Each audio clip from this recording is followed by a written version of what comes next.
Aujourd'hui, j'aimerais vous présenter une autrice que j'ai découvert il y a bientôt 10 ans, un peu par hasard, alors qu'elle n'avait publié que 4 romans, c'est Karina Rosenfeld. Ce qui est génial et que j'adore chez Karina Rosenfeld, c'est qu'elle nous fait voyager dans des mondes qui sont tous différents et impossibles à oublier. Par exemple, du fantastique mêlé à une histoire d'amour dans le sud de la France, ou un monde où certaines personnes peuvent se changer en dragon dans l'héritier des Draconis, ou encore une île pas tout à fait paradisiaque, presque dystopique dans la symphonie des abysses. Sans oublier une planète où les habitants ont de grandes ailes qui leur permettent de voler, mais cette planète doit d'abord être sauvée de la valeur de monde dans la trilogie La Quête des Livres-Mondes, qui fête d'ailleurs ses 10 ans de publication cette année avec la parution d'une jolie intégrale.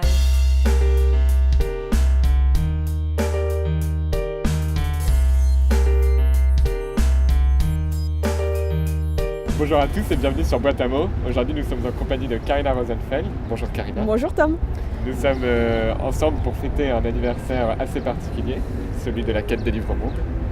Alors déjà avant de commencer, quelle émotion à cet anniversaire Oui, ça fait 10 ans que le tome 1 est sorti. Il est sorti en août 2008 et on est en 2018. Et je me dis, c'est passé vite. C'est un peu particulier parce que c'est vraiment un livre qui a eu un sens dans ma carrière important. Et donc ça a été un peu le point de départ de beaucoup de choses. Donc je me dis, waouh.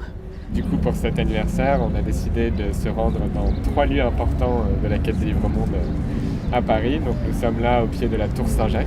Absolument, qu'on voit sur la couverture du tome 2. Qu'est-ce qu'on peut dire de la Tour Saint-Jacques sans trop en dévoiler? Alors en fait je peux expliquer pourquoi je l'ai mise dans le roman déjà. Parce qu'à l'époque je travaillais juste à côté et à chaque fois que je sortais du travail je la voyais. Et c'est une tour que j'ai toujours trouvée très belle. Mais elle était toute noircie par la pollution. Hein. Et vous allez voir les images de la tour, maintenant elle est vraiment blanche, elle est propre. Et j'ai toujours trouvé que c'était dommage que cette tour soit pas mise en valeur plus que ça. Et d'un seul coup ça a été vraiment l'étincelle dans ma tête. Et c'est une super idée d'utiliser cette tour, parce que j'aime bien utiliser des lieux qui se passent en hauteur puisque mes personnages ont des ailes. Donc tant qu'à faire, autant exploiter le fait qu'ils peuvent monter très haut. Parmi ces 10 années écoulées, est-ce que s'il devait rester peut-être un souvenir très fort, est-ce que tu pourrais en choisir un? Déjà, je crois qu'une des belles émotions, c'était quand j'ai eu le prix des Incorruptibles. Donc de se dire que d'un seul coup, du jour au lendemain, alors que j'étais pas du tout connue, il y avait 15 000 lecteurs qui lisaient La Quête des Livres-Mondes, c'était un peu waouh, ébouriffant quoi. Et puis tous les retours magnifiques que j'ai eus, mais même encore aujourd'hui, des gens qui passent dans les allées d'un salon du livre et qui voient le livre posé avec la couverture et d'un seul coup ils disent « Ah mais c'est vous! Ah mais j'ai adoré ce livre !» Et vraiment, je sens qu'il a marqué beaucoup de personnes. Et quand on écrit un roman, on ne sait pas comment il va être perçu par les lecteurs. On l'écrit, il sort de nous, et puis après il ne nous appartient plus, et puis l'aventure qu'il va vivre ensuite, c'est plus la nôtre. Et ouais, ça a été vraiment une magnifique aventure, vraiment. C'est que du positif cette trilogie, c'est super.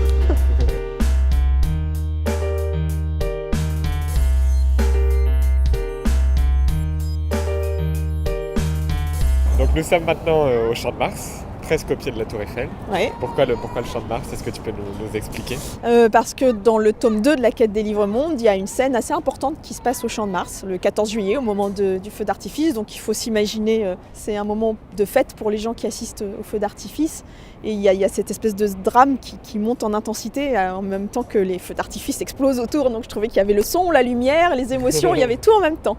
Donc moi, quelque chose qui me frappe à chaque fois que je te lis, et ça fait maintenant un moment, c'est que tu arrives toujours à faire quelque chose de très différent. Est-ce que c'est quelque chose que tu cherches justement pour pas te répéter? Est-ce que tu as peur de ça?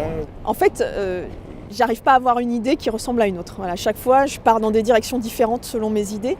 Donc non, pour l'instant, j'ai pas peur de me répéter. Au contraire, la peur que j'ai, c'est de partir sur des choses trop différentes les unes des autres et de perdre des lecteurs en route. Et puis si un jour, je devais me rendre compte que ça y est, je tourne en rond et que j'ai tout dit, peut-être qu'il sera temps de m'arrêter. Mais le moment n'est pas venu.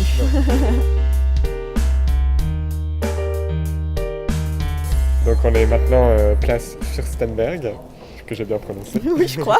Tu peux nous parler de cette place? En fait, cette place, on la voit surtout dans le tome 1, quand notre trio de héros doit rendre visite au libraire qui est censé avoir un indice pour la suite de leur quête. Je cherchais un endroit un peu particulier, un peu parisien, mais en même temps pas forcément connu du grand public. Et quand je suis tombée dessus, je me suis dit, mais voilà, c'est parfait quoi. Et est-ce que cet anniversaire te donne des ailes pour la suite? Dans un parcours de 10 ans, il y a des moments chouettes et il y a des moments plus difficiles. Et puis finalement, quand on arrive 10 ans après et qu'on remonte le temps et on se dit globalement quand même c'était que du bon, ça montre que de temps en temps il faut s'accrocher à ses rêves et ça finit par marcher. Allez, hop.